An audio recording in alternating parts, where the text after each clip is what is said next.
This is it. Tingnan natin kung masarap nga siya kasi nag-viral siya.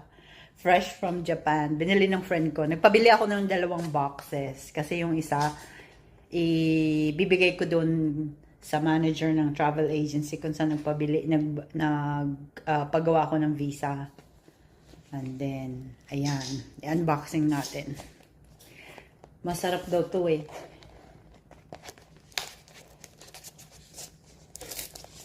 Expiration is, paano ko malalaman?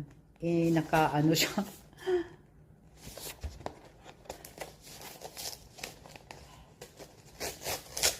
Yan.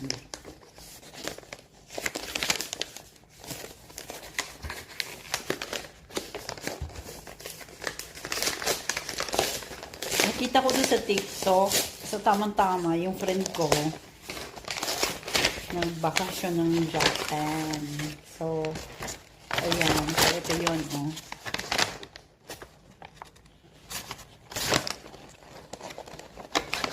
Unbox natin. Oh, look at that.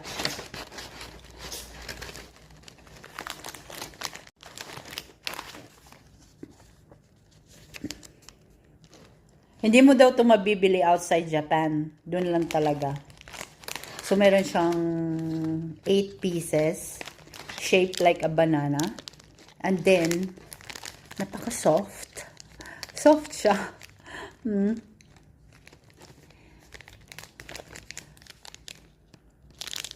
So, we're gonna try it na kung anong lasa nga. Masarap nga ba.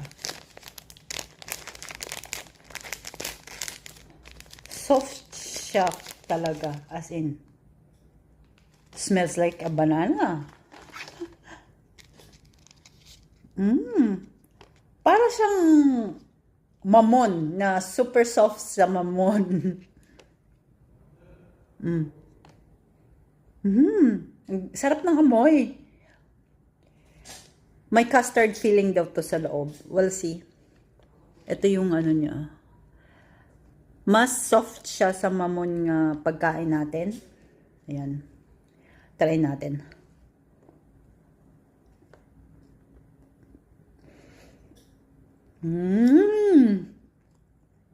Ang sarap!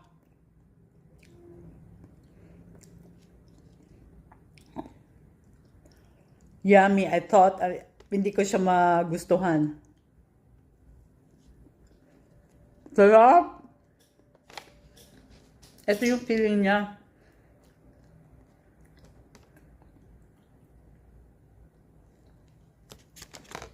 Teka, ano ko siya? Yan. Ang sarap niya, guys. Hala ka, nakadalawa na ako. Parang ayaw mong tigilan siya. Ang sarap. Ang sarap talaga. Sarap. Super. Hindi siya ganong matamis, but kahit na sugar pa rin to. Sarap. Yummy talaga, yummy. Ito yung feeling niya, oh.